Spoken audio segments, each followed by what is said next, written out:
What's up, everybody? I'm Stan, and welcome to Detail Comics, where we go over comics in detail. This is Shelf Appeal, the weekly show where I go over all the comic books I picked up, give you my impressions, and let you know whether there's something to go back to the shop for or not. So make sure you subscribe to get one of these every single week. The first thing that I want to start out with is Peter Parker's Spectacular Spider-Man number 6. So Peter Parker's Spectacular Spider-Man number 6, the extremely long title that goes along with this book, is really about a very Frost versus Nixon kind of lunch dinner date that J. Jonah Jameson has with Peter Parker's, Amazing Spider-Man, Spectacular Spider-Man, however you want to categorize this. But essentially in kind of negotiating for information about what's going on with S.H.I.E.L.D. and his sister, he agrees to sit down with J. Jonah Jameson for an hour or so to have this kind of long back and forth. And what this really comes down to is there's very little in the way of actual conversation that's happening between the two, but it's really more about the inherent conflict between J. Jonah Jameson and Spider-Man.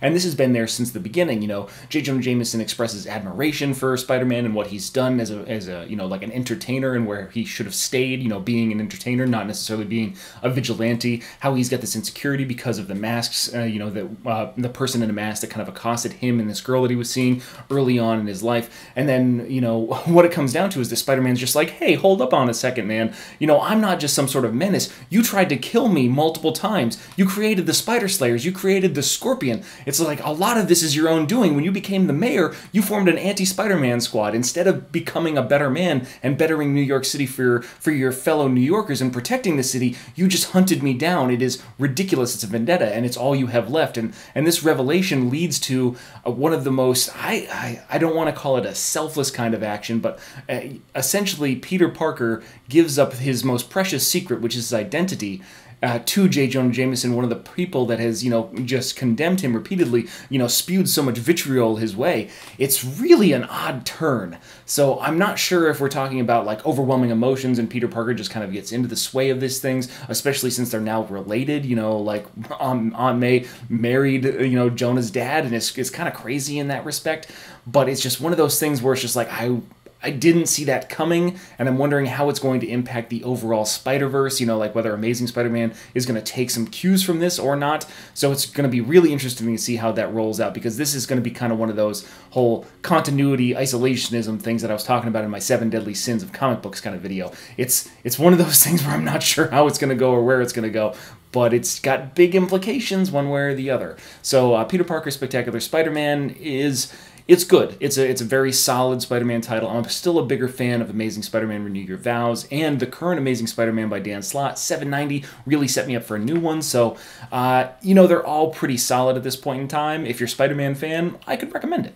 The next book we're going to talk about is Justice League 32, which is continuing the Bats Out of Hell storyline that was started in Flash number 33. And what we see here is a continuation of that kind of arc. First, we had the real, they stole these heroes off of their missions that were really important coming out of Metal number 3 and thrust them into these bat caves of the creation of these various Dark Knights Batmen, these metal Batmen.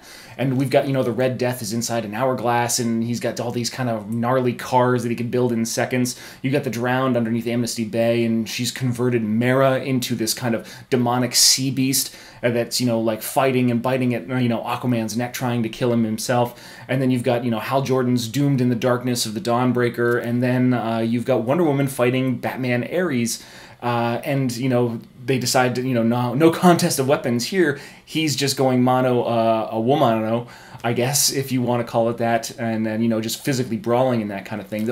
The thing that I noticed about the storyline, we're going to talk about this in a little bit more detailed review, is that the storyline doesn't necessarily grip me as much because it's really a narrative told from the position of Cyborg, and I'm just going to give you some indications. I feel like this book is going to be a victim of page count and duration, because you've got this story that has to pay so much homage, and it's got to give so much screen time to these 5 characters, to Flash, to Aquaman, to Wonder Woman, to, Green Lantern, Hal Jordan, and to Cyborg as these characters. Plus, you've got the 5 antitheses of these guys. So there's just so much screen time that you've got to share between these individual characters that I don't think it's going to be enough duration. I don't think there's enough issues for you to tell the story properly, so everything's going to feel kind of rushed, and it's going to feel like any kind of conflicts or solutions or resolutions are going to be unearned unless we just we're headed towards the cliff and we're just going to drive off the cliff. You know, it's just we're going to leave a cliffhanger at this that's going to tie into Metal number 4. Like, that's the only way I can really see them salvaging this crossover event. It seemed like a really cool idea, but there's just a lot of moving pieces, and it's going to be tough to make all of them kind of work in the specific places that they need to be. More details in the full-on review of Justice League 32. Next book that I want to talk about is Batman number 34. So Batman number 34, oh man, I really dig on Batman number 34. And the reason that I really dig on Batman number 34 is because Joelle Jones is doing a phenomenal job with the art. And I'm really enjoying the cat and mouse kind of, well, cat and bat kind of banter between these new relationship, these new lovers, these new engaged, fiancé kind of situations. You know, you've just got these really great sarcastic kind of moments coming from Catwoman. You know, Batman is kind of backtracking on some of his dialogue because, you know, he can tell that he drew a little bit of the ire of Selina Kyle's Catwoman. And then you've got this battle, this fight. It's just really well drawn. You've got Talia al Ghul, who looks fantastic in this art style. And then, you know, ultimately she just comes out here and she's like, do you have a sword? And like, no, get one. And it's just like, okay, we are going to do this whether you want to or not. And I am not going to relent on you for any particular reason. And then we finish off the book with Selina just nabbing the, the sword out of Bruce. I thought that was great. So I'm toying with the idea of doing a full review on this one too. Definitely something that I would check out. I really like this book, and I like the way Rules of Engagement is going as a storyline. I think that the pace is going to be picking up from here. A lot of Tom King's storylines have been a little bit more drawn out. I think that this one's going to quicken out a touch, and I really enjoy that. Next on the docket, we're going to be talking about Superman number 34. So Superman number 34 continues the Imperious Lex storyline. So with Imperious Lex, we see Lex Luthor drawn to Apocalypse, which is torn by war after Darkseid has been basically upended. You know, he's now been reborn as a baby who's a kind of a teenager at this point in time inside the Wonder Woman book, but it's really about the vacuum of power that's created by, you know, Darkseid no longer having a presence. And based on the prophecy, everybody assumed that Lex Luthor was going to be the one to take up the throne of Apocalypse and lead these people forward, ruling with an iron will. The thing is that the further parts of this prophecy weren't necessarily about Lex Luthor, you know, this impervious person born from farmers and all that kind of stuff that they go over in a little bit more detail inside this issue, really point towards Superman. And just at that point in time, you know, you get the ding off the mother box and Superman shows up, and now you've got this person that is going to become a god and, you know, a ruler over Apocalypse is potentially Superman. Also, we have some great storylines for Lois Lane. Lois Lane is an absolute badass. I mean, the cover alone looks like a badass, but when we get her into action, after her, like, prisoner, when Granny Goodness imprisons her, after her, like, imprisoned partner is vaporized, she just goes hell's bells fighting on this dredge worm, and it's just awesome. They even, like, you know, the orphans, the Furies are orphans, and she is given honorary membership into those as far as while they're in conflict. So Granny Goodness recognizes her as a ruthless kind of individual, ruthless warrior. And I get the same vibes that I got out of, like, brutalized Mary Jane, like in early parts of Amazing Spider-Man Renew Your Vows. Like, when your kid is at stake, when your family's at stake, the ladies are the ones you got to watch out for. Lois, she has got some fury in her eyes, and I totally dig it. Like, so I'm just really amped up for where this is going to go, at least for Lois's storyline, and then probably for Superman's too. It just looks like it's going to be a really fun ride. Highly recommended it, Superman number 34. Of course, the next book we're going to have to talk about is Batman White Knight number 2 by Sean Gordon Murphy. So he's writing and doing the art for this book, and I find myself really enjoying it. Like, I enjoy it a lot. What it comes down to is that the expression of Jack Napier Joker, the Joker that is reformed, no longer, like, insane, and set in a much more modern time for this. If you thought that politics were a part of the first issue of Batman White Knight, you definitely get the terms like social justice warrior and, like the exploitation of the underclass individuals and the 1% and the 99%. You get all of this common everyday terminology which is being associated with the conflict between the police, the upper class of Gotham City, as well as the underclass, the underserved people of that. And Jack Napier is going to use his influence, especially after escaping what he describes and what kind of gets him off as an oppressive system, to kind of lead a revolt and show the poor nature of the relationship between Gothamites, their ruling class, and Batman, their vigilante, their mascot, I would say, like that kind of thing. It's just like, ooh, that's kind of brutal. You get some cool little Easter eggs. You got like James Bond's Aston Martin in there, so that's pretty awesome. You've got these great moments with Bruce, about how the people that are at his echelon that are profiting off of the destruction that Batman causes, crime is the best bet in Gotham. You get some really tender moments with Victor Fries and how he succeeds and yet fails at the same time. So there's a lot of different conflicts and things that are going on. I'm really intrigued by this.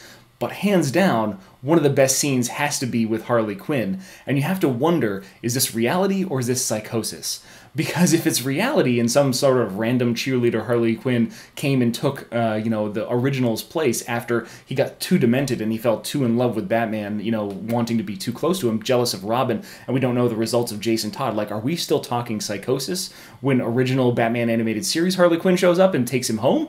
I mean, it's just, like, ridiculous. But either way, I really enjoy the visuals on this book. The thought process is very intriguing. I'm excited for where it's going to go. It's definitely a pick of mine. I'm really recommending Batman White Knight. Probably, I've definitely got to do a review of this one too, so that's another one that I've got to add to my list of stuff to do. But the next one that I want to really talk about is Captain America. I believe this is $6.95. So $6.95, we got the lenticular cover, a little Alex Ross, a little Chris Samney, or the original Iron Man. So what we've got here is, compared to Nick Spencer's take on Captain America, this is down-home country Captain America. And this is, I guess somebody coined it the Captain America apology tour, going across the United States and, saying, I'm sorry for being a Hydra agent or for letting that other guy take my name in vain kind of thing.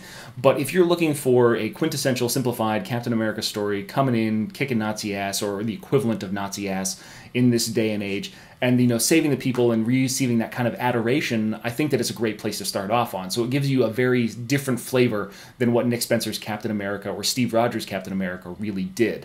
I don't necessarily know if it's anything groundbreaking at this point in time, but it's enough to get me to follow along there, because one of the downfalls of traditional Captain America stories is that they can get a little bit boring. You can feel very, very strongly the emotions. You can feel the hope. You can feel the, the patriotism, or what it means to be a better man, what it means to be better people. Even the storyline that Mark Waid's telling in this one, not only is he's not a hero, and the people that are there, they're the heroes because they didn't need any kind of inspiration. They didn't need superpowers. When somebody else was in danger, they put themselves in harm's way to save their fellow man. So be a better man for your fellow man. That kind of thing is very much a Captain America inspirational kind of vibe. And I really like kind of going back to that as the core fundamentals of Captain America. So I'm really hopeful for where the series goes. I can't wait till they kind of sink their teeth into it a little bit more. I mean, they did a really good job on Daredevil.